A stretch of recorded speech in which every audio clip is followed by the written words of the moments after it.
Emilio, cuando quieras puedes empezar. Estupendo. Bueno, pues buenas tardes. Gracias por asistir a este seminario, ponencia, que va a realizar Eugenio Vera Salmerón. Él es enfermero en la Unidad de Gestión Clínica de Salvador Caballero, en Granada, y además pertenece al grupo Vigía de Investigación del IBS.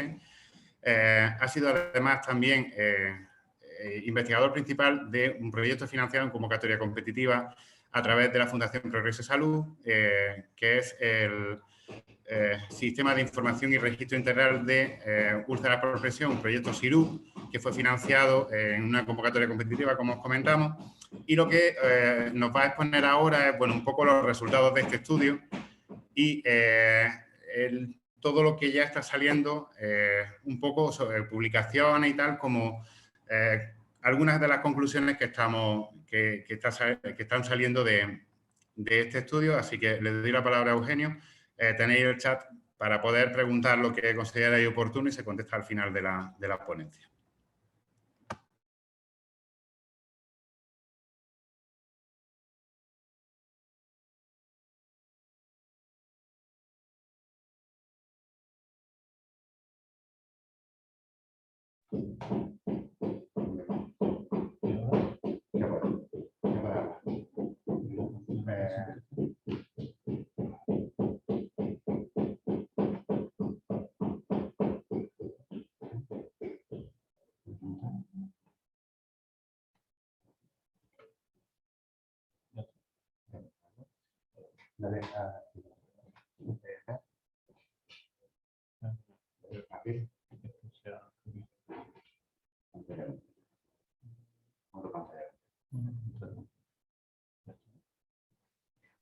Hola, buenas tardes. ¿Se me oye? Sí, se escucha y se ve.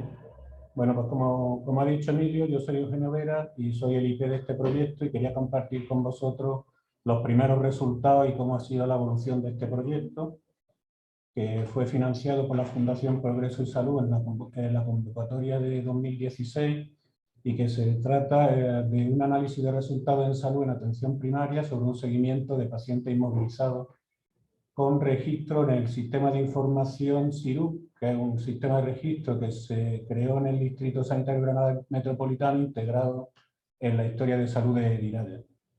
Este proyecto tuvo una financiación de 60.000 euros, que fue creo que ha sido uno de los proyectos en atención primaria mejor financiado, y el tipo de estudio fue un estudio de cohortes para el seguimiento de los pacientes inmovilizados registrados en esta base de datos. La duración del proyecto era de 3 años en un principio, de mayo de 2017 a junio de 2020, pero por los motivos que ya conocéis todos de la pandemia y demás, ha tenido 2 prórrogas que ha sido hasta septiembre de este año, que estamos ahora mismo recién terminados.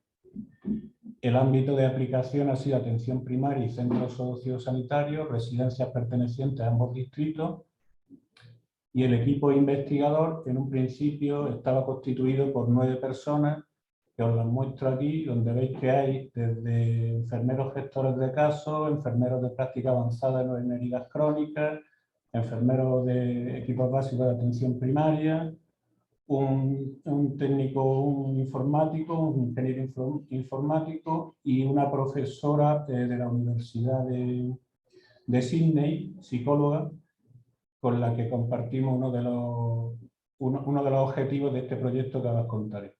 Aquí a la derecha, señalado en verde, veis en lo que quedó o ha quedado el equipo investigador. De las 9 personas, al final quedamos solo 3 por motivos diversos, más otros 2 que se han añadido a última hora que no están aquí en el equipo investigador.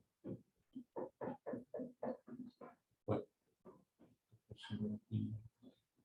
un poco para que os pongáis en situación, la población de estudio, de referencia de este estudio, ha sido la población inmovilizada del Distrito Granada y Distrito Metropolitano. Estamos hablando de una población general mayor de 65 años de 64 años de unos 138.000 pacientes, que según la estimación de la cartera de servicios del SAR, debería ser un 15% de esa población deberían de ser inmovilizados, lo que nos supone sobre 17.700 pacientes. En cuanto a la población con la que nosotros trabajamos, mayor de 64 años, fue sobre aquellas unidades asistenciales que se quisieran adherir al proyecto, cuya población mayor de 64 años eran 100.846 personas. Eso supone una estimación, según la cartera de servicios, que deberíamos de haber tenido de 15.000 pacientes. Nos llamó un poco la atención porque la población que teníamos registrada en la base de datos SIRU en Diraya era bastante mayor, eran 16.215, lo que representaría un 107% de la población, con lo cual, ahora después os contaré, pensamos que hay una sobreestimación o una mala inclusión de esos pacientes en la cartera de servicios como inmovilizados. La población de muestra que se escogió fueron de 2.983 pacientes y el método de asignación fue de aquellas unidades asistenciales que quisieron participar.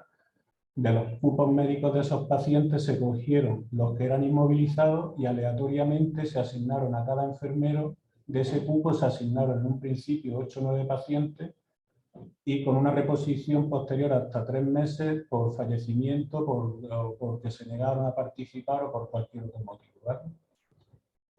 El número de distritos sanitarios que participaron fueron los 2, Granada y Metropolitano. El número de unidades clínicas fueron 36, unidades asistenciales, o sea, centros de salud 119, residencias 55 y el número de profesionales enfermeros que participaron fue de 117.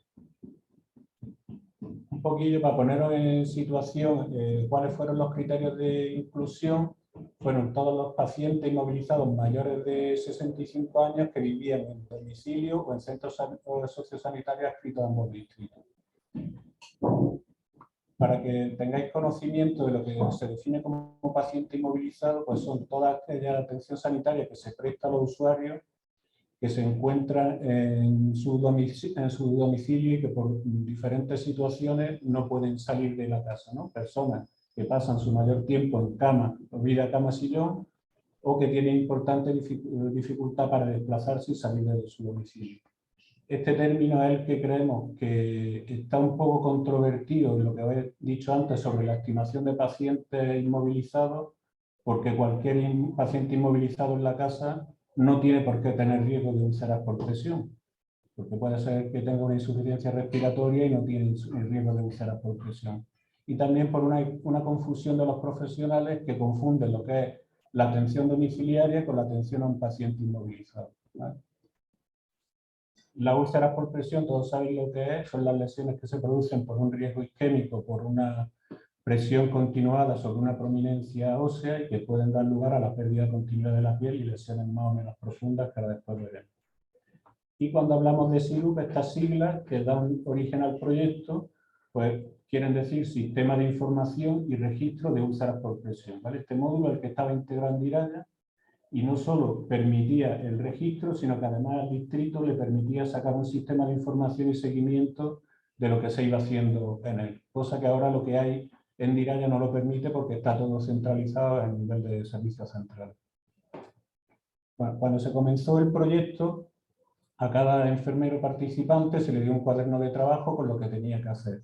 Y esta era la metodología de trabajo. Se le dio a todos los pacientes que estaban en atención domiciliaria, pues aquí veis a la izquierda una serie de test que hay que pasarle, ¿no? El de Braden, que es de riesgo de úlceras por presión, deterioro cognitivo, la valoración nutricional, la valoración funcional y el PECOR, que era un test de calidad de vida que hemos hecho en colaboración con la doctora Rutherford, que es de la Universidad de Sydney, que es la única que tiene un cuestionario de calidad de vida hecho solamente para úlceras por presión. Nosotros lo que hemos hecho ha sido traducirlo y hacer la adaptación transcultural.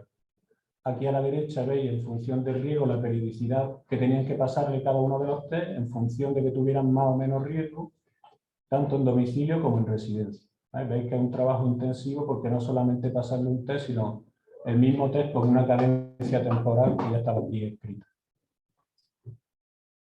En cuanto a la población de la muestra, que eran sobre 2.900 pacientes, vemos que de ellos casi 2.500 de la muestra pertenecían a atención domiciliaria y 440 a residencia. Aquí es que no deja ver. Llama un poco la atención de que la población que hay en residencias tiene un sobreenvejecimiento algo mayor que en el de los domicilios, siendo casi en la residencia los pacientes mayores de 79 años en torno al 90% y en el domicilio en torno al 80 y tanto, al 80 y pocos por ciento. ¿Vale?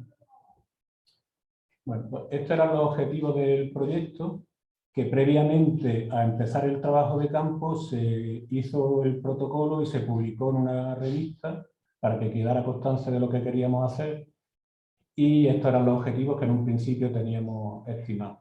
En primer lugar, era sobre la incidencia de úlceras por presión, ver el tiempo que tardan en curar, dependiendo de los diferentes estadios en los que estuvieran, estimar la mortalidad asociada a esas úlceras por presión, comparar qué capacidad predictiva y sensibilidad al cambio tenían los cuestionarios de valoración nutricional, analizar la calidad de vida relacionada con la salud en estos pacientes inmovilizados, para la cual íbamos a traducir, adaptar y validar el cuestionario, estimar la situación nutricional, la capacidad cognitiva y funcional, y analizar la capacidad predictiva y sensibilidad al cambio del cuestionario PQOL, que es de calidad de vida, con la curación de la herida y la mortalidad asociada a la úlcera. En un principio partimos de unos objetivos iniciales que eran estos, pero conforme ha ido avanzando el proyecto, pues lo hemos ido un poco adaptando, una cosa debido a los hallazgos creo que más importantes que hemos encontrado, más importantes de difundir, y por otro lado por la premura que ya nos corría, porque ya el dinero nos lo quitaban a final de septiembre y necesitábamos publicar y gastar el dinero en revistas de más impacto, y hemos decidido publicar otros artículos que no están aquí en los objetivos, y el resto de los artículos los publicaremos pues ya sin dinero, ya veremos a ver cómo los publicamos. En cuanto a uno de los objetivos, que es el tiempo transcurrido hasta la curación, os tengo que hablar que las heridas no solamente se clasifican en úlceras por presión, sino que esas están en un compendio que se llaman las lesiones relacionadas con la dependencia, que es lo que veis aquí en este cuadro, que en total teníamos 2.291 lesiones. De ellas, el 95% sí eran úlceras por presión y la minoría eran otro tipo de catalogación. Esto no se puede quitar, es que no se ve aquí el cuadro este. En el cuadro de la derecha, esperad un momentillo a ver si se puede. Ahí. Aquí en este cuadro de la derecha veis, porque en realidad lo que nos interesa son las úlceras que han desaparecido porque han curado, no aquellas que han sido por muerte o porque las hemos perdido, porque se han ido fuera de nuestro ámbito sanitario. Pues en total de todas esas lesiones, por curación solamente fueron el 42,75%. ¿Vale? El resto pues, han sido por diferentes motivos, por muerte, traslado, porque no le hemos perdido la pista o porque han seguido activas, que han sido un 16%. Este es un pequeño recordatorio de lo que son las úlceras por presión y los estadios, los diferentes estadios que veis. Pues el estadio 1 son lesiones de eritema y enrojecimiento en la piel, el estadio 2 son lesiones de la dermis, el estadio 3 son de afectación del tejido subcutáneo y el estadio 4 ya afecta tejido óseo y tejido muscular. ¿Vale? Veis aquí que dependiendo de la gravedad del estadio, que va de menos a más, el tiempo que tardan en curar, pues con una gran diferencia va desde 2 a 910 días estadio 1 y el estadio 4 desde 10 hasta más de 1000 días en curar. En cuanto a la valoración de la capacidad funcional que se hizo mediante el test de Bartel, pues vemos que más del 60% de los pacientes que tenemos están con una dependencia funcional importante de moderada a total. Y esto que veis aquí en rojo viene a colación que tienen pacientes que tienen independencia leve o que son independientes, estaban catalogados como inmovilizados. Por eso es lo que os he contado antes, de que creemos que hay una sobreestimación de pacientes inmovilizados por la propia definición de la cartera de servicios. Estos pacientes que son independientes o que son levemente dependientes no tienen o no deberían de tener riesgo de úlceras por presión. Para andar más todavía en eso, hicimos de la escala de Braden, que tiene como 6 subescalas, analizamos subescala a subescala y se vio que en cuanto a la escala de movilidad tenemos pacientes, de esos pacientes están sin limitaciones o ligeramente limitadas más del 40%. O sea, estamos valorando el riesgo de úlceras por presión en pacientes que de verdad no creo que sean susceptibles ni se le debería valorar. Y si vemos la subescala de la actividad, es lo mismo. Pacientes que deambulan frecuentemente o ocasionalmente, pues tenemos en torno entre el 20 y el 60% de pacientes que no deberían de tener riesgo. Los que sí deberían de tener riesgo son los que están en silla o encamamiento total. De eso es la interrogación aquí, porque partimos de que creo que hay una sobreestimación de la población incluida en la cartera de servicios como inmovilizados. En cuanto a la evaluación nutricional, utilizamos un test que es el TMNA reducido, porque el test que se utiliza, el MNA ampliado, que es mucho más profundo que este, pero tenía un inconveniente que para calcular el índice de masa corporal, los pacientes que están inmovilizados pues no los puedes pesar ni medir en la cama. Entonces, este test reducido lo que hace es que eso lo sustituye por el perímetro de la pantorrilla, ¿vale? Y aquí vemos que hay más de un 75% que están en riesgo de desnutrición o con desnutrición ya marcada. Por eso tiene una alta probabilidad de padecer úlceras por presión. Y en cuanto a la evaluación del deterioro cognitivo, pues lo mismo. Vemos que pacientes que están de un GDS-3, que es deterioro cognitivo leve muy grave, pues tenemos casi el 60% de los pacientes. Esto nos ha supuesto pues, una pequeña o gran dificultad, porque para pasar el test de calidad de vida nosotros no contamos con que iba a haber tanto deterioro cognitivo y entonces no hemos podido validar el test con la muestra que requería, que eran 250 pacientes, porque no se les podía pasar el test. Entonces ahora os contaré qué otra alternativa vamos a tomar con eso. Como conocéis, la importancia de valorar el riesgo de úlceras por presión en toda la bibliografía dice que este fenómeno es previsible en el 95% de los casos. Eso lo dice el Grupo Nacional de Úlceras por Presión y la Estrategia Nacional y la del SAT de Seguridad del Paciente. Que una de las prácticas más seguras para evitar la aparición de las úlceras por presión es una identificación temprana y al mismo tiempo una adopción de medidas precoces y eficaces para evitar esta aparición. Bueno, pues la valoración del riesgo de úlceras por presión está en la escala que hemos utilizado, que como veis consta de 6 ítems. Yo siempre en mi práctica asistencial pensé que a mí no me hacía falta pasar un test para saber si un paciente tiene riesgo de úlceras por presión, pero bueno, la bibliografía decía encontrada que el ojo clínico no sustituye al pasar el test, que ahora veréis como eso no es así en los resultados que nosotros nos ha dado. Entonces, en total se valoraron 16.219 pacientes, que es el total de la población del distrito, no porque nosotros fuéramos muy buenos, sino porque esto era un objetivo incluido en los acuerdos de gestión de todas las unidades de gestión clínica. El objetivo estaba planteado de valoración con la escala de Norton, y que es la que está en Viraya, pero nos encontramos que esa escala no está validada en atención domiciliaria, está validada en atención hospitalaria. Entonces nosotros utilizamos el Braden. Entonces aquí veis que hay alrededor del 30% de pacientes que no tienen riesgo de úlceras por presión, pero yo verdaderamente creo que estos pacientes no tienen riesgo porque hay una mala catalogación de lo que hemos hablado antes, de que estaban incluidos como inmovilizados sin tener que estar incluidos en la cartera de servicios ahí. Estas son las publicaciones que llevamos hasta ahora. Se publicó el protocolo del proyecto y luego se han publicado artículos de los que voy a hablar ahora. Aquí tenéis en qué revistas se han publicado y el impacto de ellas. En el artículo 1,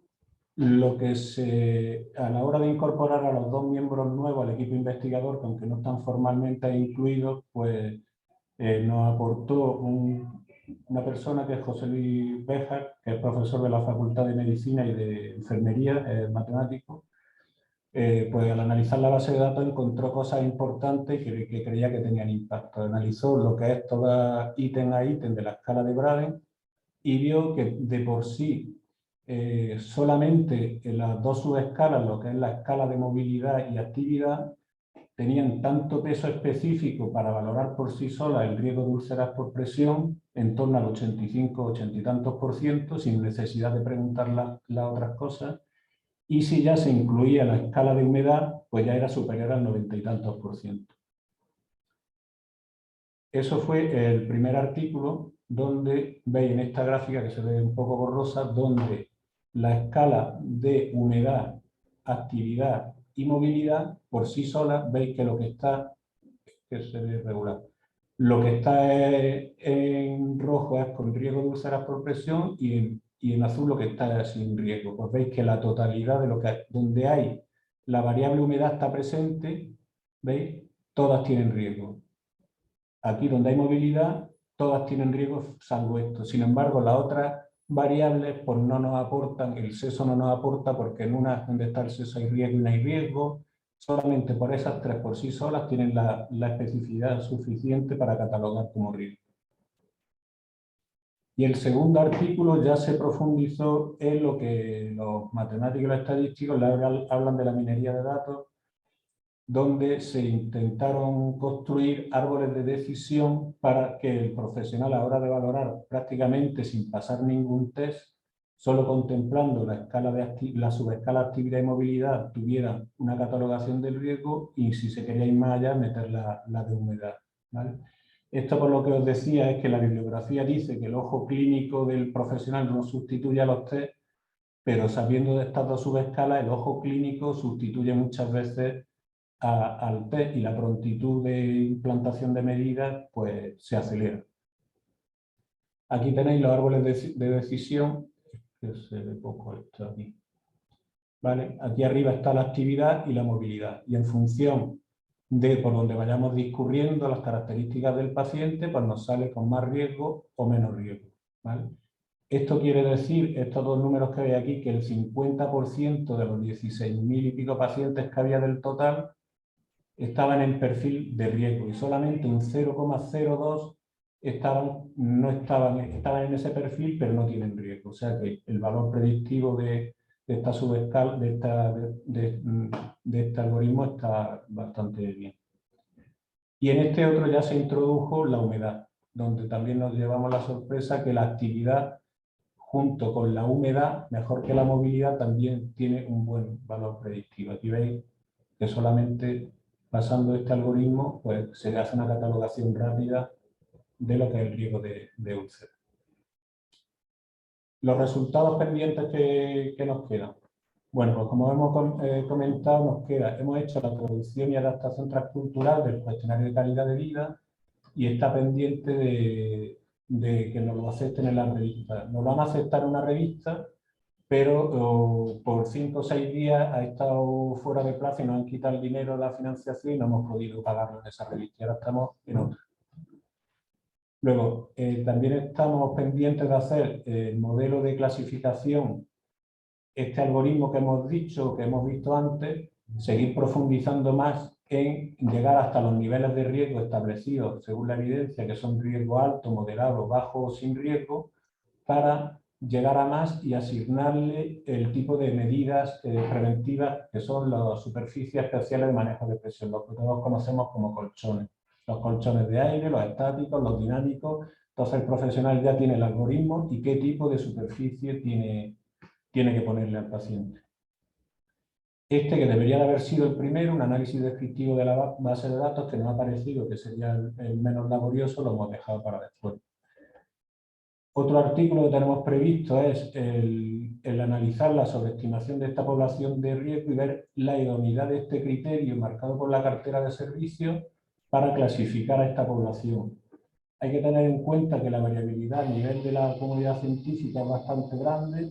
Uno utiliza como denominador para calcular la prevalencia población en atención domiciliaria, la Comunidad de Madrid utiliza que esté en cartera de servicio y tenga un Bartel menor de 60. O sea que ahora mismo las comparaciones de prevalencia que hacemos entre los distintos entornos sanitarios creo que dejan mucho que desear. Así encontramos prevalencias desde el 7% hasta el 30 o el 40% de estas lesiones. Creo que está infradimensionado la prevalencia que tenemos ahora mismo. Y luego otra propuesta de artículo, una revisión sistemática de los criterios utilizados por los diferentes entornos sanitarios para el cálculo de la prevalencia, lo que estoy diciendo antes, ¿no? Y tenemos como próxima colaboración, ya que hemos encontrado la dificultad de pasar el cuestionario PESQUAL, el validarlo porque no hemos encontrado muestras, el conseguir alguna colaboración con otro tipo de institución, bien sea de parapléjicos, lesiones medulares, donde el deterioro cognitivo no sea tan importante para poder pasar este tipo de test y hacer la validación. Bueno, pues ya os cuento solo lo que nos ha facilitado este proyecto y los factores que no nos lo han facilitado tanto. Bueno, pues reconocemos que la financiación ha sido bastante buena, aunque más del 75% se la ha llevado un técnico de apoyo, pero bueno, ha sido una financiación bastante buena. La buena y la desinteresada colaboración del número de profesionales y de centros que no tienen beneficio ninguno ni se les reconoce de ninguna manera formal. El haber dispuesto de un sistema de registro integrado en la historia de salud de Iraya, que ese lo creamos el ingeniero informático que está en el proyecto y yo, y que ya no está, y la incorporación de estos dos últimos colaboradores en el último semestre del proyecto, que ha sido Emilio, que ha sido el que ha presentado la sesión, y el estadístico de la Universidad de Granada. Porque la verdad es que el apoyo estadístico que hemos encontrado tanto por parte de FIBAPO como por otros estadísticos, no nos daba salida a lo que nosotros queríamos.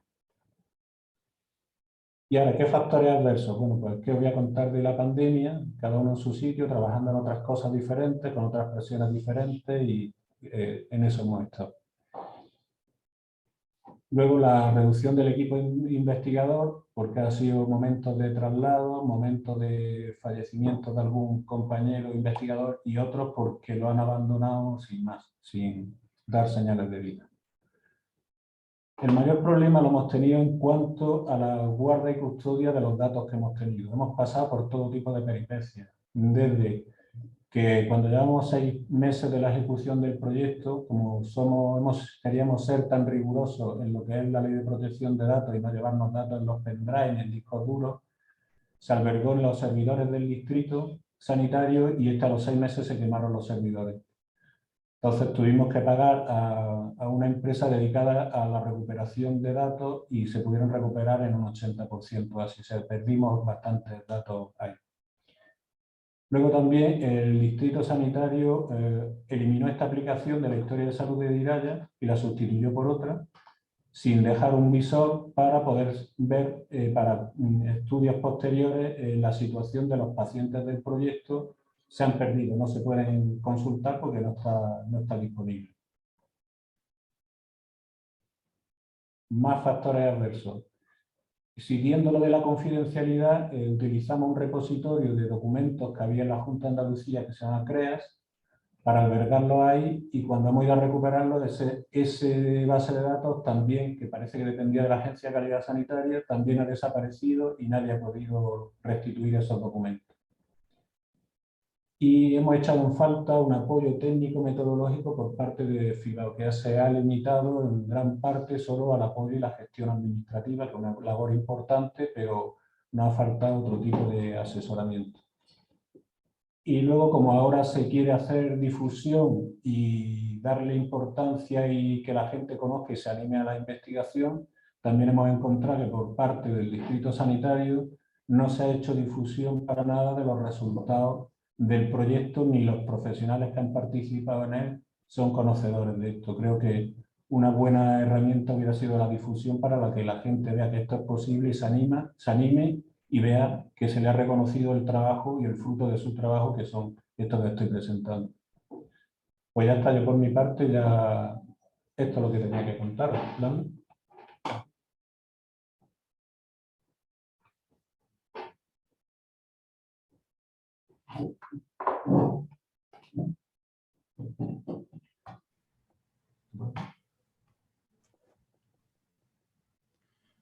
Bueno, pues no sé si alguien tiene alguna pregunta para Eugenio, la puede hacer por el chat.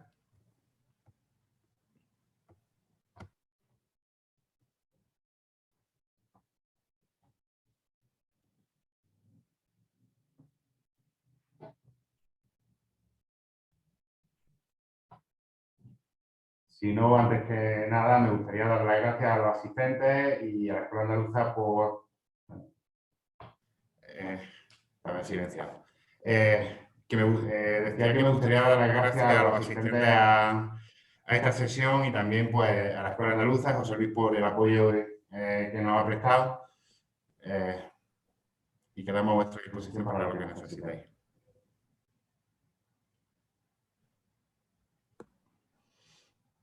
Si no podemos despedir la sesión ya, José Luis. De acuerdo, gracias. Buen trabajo.